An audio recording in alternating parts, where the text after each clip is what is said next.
You're streaming? We have the designs to make your stream look awesome. Owned.tv is... And now let's talk about money, the geopolitics of money.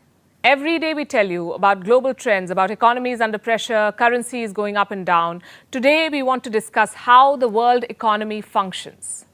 You see, every country has its own currency, but every country does not use its own currency to interact with the world. So which currency do they use? Mostly the US dollar. The dollar is the currency behemoth of the world. No currency comes close to it. We're talking in terms of usage, oil trade, goods trade. Generally, most of the world trade is settled using the US dollar. Most international transactions between countries and companies are conducted using the dollar. The dollar is also the world's dominant reserve currency. What does that mean? A significant chunk of wealth owned by countries around the world is held in dollars. It's their reserve currency. They save their money in dollars. Global financial systems will collapse without the US dollar. So will the world economy. So the dollar and the US have a lot on their shoulders. And that's not necessarily a good thing. As of 2020, the US had close to $2 trillion in circulation. $2 trillion. And guess what? Half of that is believed to have been in circulation outside America. What about the markets? Around 90% of forex trading involves the US dollar. Forex, of course, is foreign exchange. 90% of this is done in the US dollar. Almost 40% of the world debt is issued in dollars. So how did the dollar become so powerful? It all happened after the Second World War. Until then, all currencies were valued in relation to gold. So gold was the benchmark. Currency values were determined based on this principle. How do they compare with the value of a specified quantity of gold? After the war, the US and its allies came up with an agreement. It was called the Bretton Woods Agreement. Do you know what it did? It replaced gold with the dollar. So all national currencies were valued in relation to the US dollar. That's how the dollar became so important, which is why we now say that the rupee is trading for such and such amount against the dollar. Its value is determined in comparison to the dollar. And this became the trend after the Second World War. Then came the oil boom. And the oil boom led to a dollar boom. You see, the dollar has become the world's dominant currency. It became the dominant reserve currency by the 1970s. So it only made sense for oil trade to be settled using American dollars. Oil transactions were made using American dollars. This came to be known as the petrodollar system. And investors stick to it because the dollar gives them a sense of stability. And that's purely on a business level. On the government side, though, the thinking is changing. Many countries are realizing the pitfalls of being overly dependent on the US dollar. Take Russia, for instance. Before Russia invaded Ukraine, it held more than 600 billion US dollars in foreign reserves. 600 billion. The US weaponized its dollar supremacy. It froze Russia's holdings. And the US can do this with any country it wants to. This realization, the kind of power that America wields, is making many countries extremely uncomfortable. China, for instance, it's skeptical. Russia, of course, has been burnt firsthand, which is why it is pushing BRICS to develop a common currency. BRICS is an acronym for a group of 5 top emerging economies: Brazil, Russia, India, China, and South Africa, BRICS. Together, BRICS have a 24% share in the global economy. They represent 40% of the world's total population. If they do come up with a common currency, a BRICS currency, it could pose a stiff challenge to the US dollar. And the dollar is not the only one. Let's talk about the euro too, the official currency of 20 European nations. Together they form the Eurozone, countries that use the euro. This region has 344 million people. The euro has one of the highest combined values of banknotes and coins in circulation the world over. Why wouldn't it? Hundreds of millions of people use the euro. The sheer size of the eurozone gives it a mathematical advantage. Then comes Japan's yen, the world's third most traded currency, also the third biggest reserve currency globally. Fourth on the list is the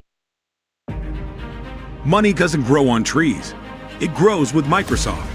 Join today with the UK's pound sterling. It is the world's oldest currency that is still in use. Next is China's renminbi, better known as the yuan. China wants the yuan to be used as a reserve too. It has sealed deals with countries like Russia, Vietnam, Sri Lanka, Thailand, and Japan.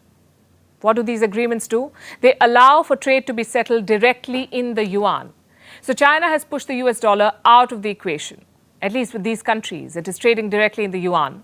Reports say it is trying to secure a similar deal with Saudi Arabia, which will be a very big deal.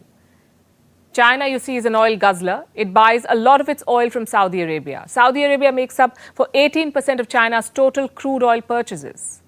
In the first 10 months of last year, 2022, the first 10 months, here's how much China paid Saudi Arabia for oil. More than 55 billion US dollars. Imagine that trade being settled without the dollar. And imagine more countries working out similar arrangements. In fact, that's already happening. Brazil and Argentina plan to announce a common currency. Russia and Iran are working on a cryptocurrency backed by gold. India and the UAE are looking for ways to conduct non-oil trade in rupees. Last December, Sri Lanka agreed to use the Indian rupee for all international trade with India. India and Russia also took a big step. The rupee was used for the first time to settle foreign trade between India and Russia. In fact, India's central bank, the Reserve Bank of India, has a whole mechanism in place. It's called the International Settlement of Trade in the Indian Rupee. The goal is quite simple, to facilitate settlement of trade using the rupee. Bangladesh is also considering settling bilateral trade in Indian rupees. The world, you see, is changing. Countries do not want their fortunes to be held in one currency, at the mercy of one country. The big currencies the world over have had it too good for far too long. Their uncontested rally may be coming to an end.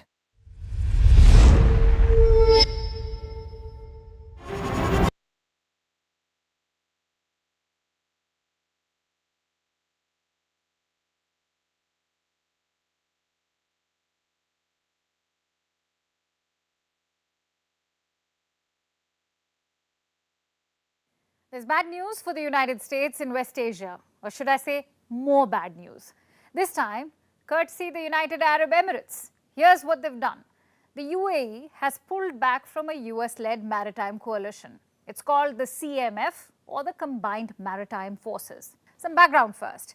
The CMF is a coalition of 38 nations. Its job is to tackle maritime threats in the Red Sea and the Gulf. Things like smuggling and piracy, but unofficially, it's also meant to counter Iran. The UAE says it withdrew from the CMF 2 months ago, but the CMF website still mentions the UAE. So it's not clear what the situation is, whether the UAE has pulled out from the coalition or just the operations. Either way, it's a big blow to the US. The question is, what led to it? Well, the US media is floating a theory. Here's what the Wall Street Journal reported on Tuesday. It blames the recent tanker seizures by Iran. 2 oil tankers were seized in the last 2 months. The Wall Street Journal says the UAE was not happy with the US response. They wanted something tougher. Could that be a reason behind this withdrawal? Possible. But the UAE has tried to downplay it. They say the Wall Street Journal report is a mischaracterization. Perhaps it is. But the broader story here is not about tankers. It's about the downward spiral in UAE-US relations. 2 major factors have contributed to it. One is the lack of trust in America's security guarantees. We saw what happened in Afghanistan. We are also seeing what's happening in Ukraine. US guarantees are not bulletproof anymore. The UAE had first-hand experience of that. Let me tell you what happened last year. In January 2022, Houthi drones struck an oil facility in Abu Dhabi. 2 Indians were killed in that strike. Afterwards, the UAE boosted its air defense. It decided to keep F-16 jets in the air at all times. And that meant mid-air refueling, which was done by the US. But guess what happened later? US officials demanded payments for the refueling. Basically, they sent a bill. Reports say the UAE leadership felt insulted. After all, allies don't pay for defense missions. Anyway, that's one reason. America's waning strength as a security guarantor. The second reason is linked to the first. Like most countries, the UAE is looking to diversify. It has built relations with China and Russia. In October last year, the UAE's president, Sheikh Mohammed bin Zayed Al Nahyan, met Vladimir Putin in Russia. He has also refused to condemn the Ukraine war. So the UAE is looking out for partners. China is another one. The UAE is using Huawei to roll out their 5G network. Most Western nations have banned it, but not the UAE. Reports say they are also building a port with China. It's located close to Abu Dhabi. Construction had been halted in 2021 after the US raised concerns. But looks like it's back on. That's what America's Discord leaks say. US spy agencies spotted new construction at the Chinese facility. This was around December last year. So all in all, things are not looking good for the US. Donald Trump began US disengagement from West Asia. Joe Biden has continued it. Perhaps it's a popular policy back home. But in West Asia, it has been counterproductive. Traditional US allies like Saudi Arabia and the UAE are looking elsewhere. They realize China has the appetite and the money. The UAE's bilateral trade with China is around $64 billion annually. But what's it with the US? Just around $23 billion. So financially, it makes sense. Like most Gulf countries, the UAE is also diversifying away from oil, and that requires investment and technology. Just so happens China can give both. Does that mean it's game over for US? Well, not so fast. Military alliances and cooperation are not built overnight. US weapons still form the backbone of the UAE's arsenal. It has bought American weapons worth $20 billion in the last decade. It is also home to one of the largest F-16 fleets. All that equipment will need parts and servicing.